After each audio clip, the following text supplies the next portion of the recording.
for some reason you wanted to start building your own smartphone today, you will need some key components in order to build your dream phone. After coming up with the design, you've done your R&D, then the next step will be to start sourcing these key components. You will have to go to the American chipset maker Qualcomm to source for their Snapdragon chipsets. Or if you want cheaper options, you will have to turn to the Taiwanese chipset maker MediaTek for their more affordable lineup of processors. Large semiconductor foundries from TSMC are made in Taiwan. Hynix, which make RAMs for mobile phones, is located in South Korea, and Samsung's IMX camera modules are produced in Japan. Even China's HiSilicon orders its chipset from TSMC in Taiwan. The areas where China does cater locally to smartphone components is in display, battery, and assembly manufacturing. China has little to do with the main components and parts that manufacturers need to make good phones. Yet Chinese phones with good quality and high specs are cheaper than phones from other countries that make necessary components for phones. In the last 10 years, we've seen the rise of Chinese makers like Xiaomi, Oppo, Meizu, Vivo, OnePlus, and many others from nothing to dominate the mobile phone industry. Today, you can't mention the top 5 phone brands in the world without mentioning Huawei or any of these Chinese brands. They are present in almost every country in the world, including North America.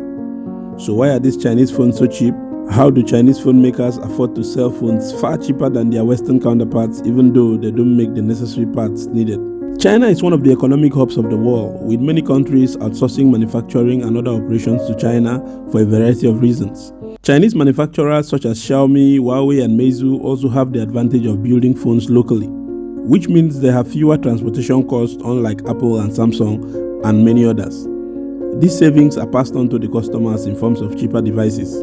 Companies which are exclusively based in China typically also pay their engineers, marketing management, and customer support staff less than in other countries. The average annual salary of a product engineer in China is $30,500 compared with around $74,136 in the United States and $53,000 in Japan.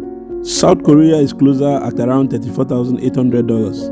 Typically, China offers a notably lower wage for the bulk engineering jobs associated with product development than South Korea, Japan, and the US.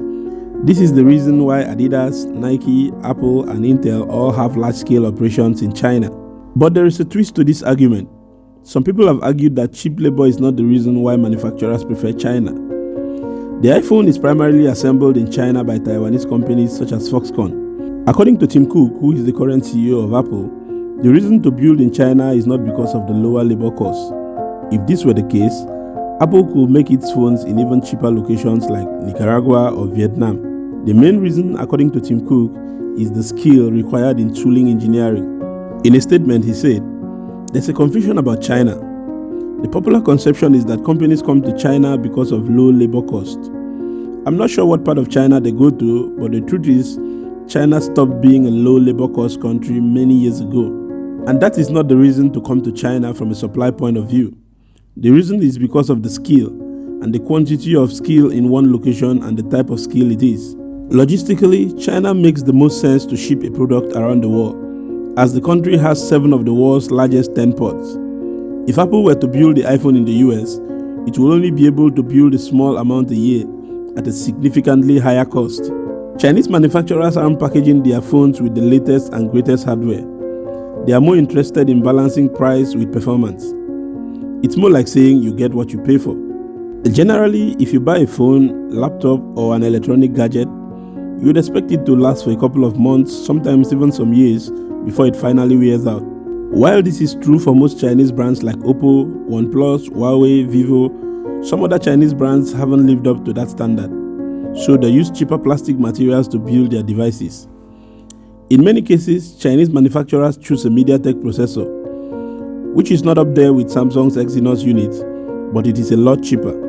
You will notice that for a long time, most Chinese phones came with MediaTek processors, which are more cheaper than popular Snapdragon processors. This has shifted in the past few years as Snapdragon has diversified the processor line, but MediaTek is still making a lot of the units you find in many of these Chinese phones. The problem with these MediaTek processors, however, is they are poorly built. They do not support updates and fail easily, except for the new generations that they started making around 2019. Another area where Chinese manufacturers cut corners is in the RAM of the devices. RAM manufacturers sell their RAMs in pieces, And these pieces of RAMs have to go through quality checks. So let's say there's a batch of RAM with 1000 pieces. The less number of failures per batch will determine the best quality RAM. A high-end manufacturer such as Samsung or Apple or Sony can demand RAM that has a failure rate of 15 out of 1000 pieces. And that will cost them more than a Chinese brand that will purchase RAMs that have a failure rate of 36 out of 1000. This failure rate doesn't point to RAMs that are totally dysfunctional, but RAMs that don't fit the factory standards or specifications. The factory doesn't throw these lower quality pieces away. They just look for a smaller company to buy the lower quality RAMs. So Apple, Samsung and Xiaomi could have the same RAM in their devices, but all of these could be of varying quality. This is not the case for every Chinese manufacturer, but it is a route that is taken by manufacturers to make their devices cheap. Patents are basically useless in China, and because that's the case, not much capital is put into R&D. This is also why most Chinese phones tend to look like an Apple or a Samsung phone trending as of the time. This is because the design has already been tried and tested.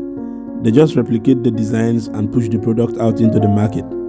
Because patents are not really acknowledged in China, no OEM wants to be the group investing into a design only for them to be ripped off by their competitor with no consequences. Meanwhile, in the West or other parts of the world, if you copy a design that belongs to someone else, you will be sued and you end up paying heavy sums of money in fine. But in China, you are free to just copy another company's design and do whatever you like with it.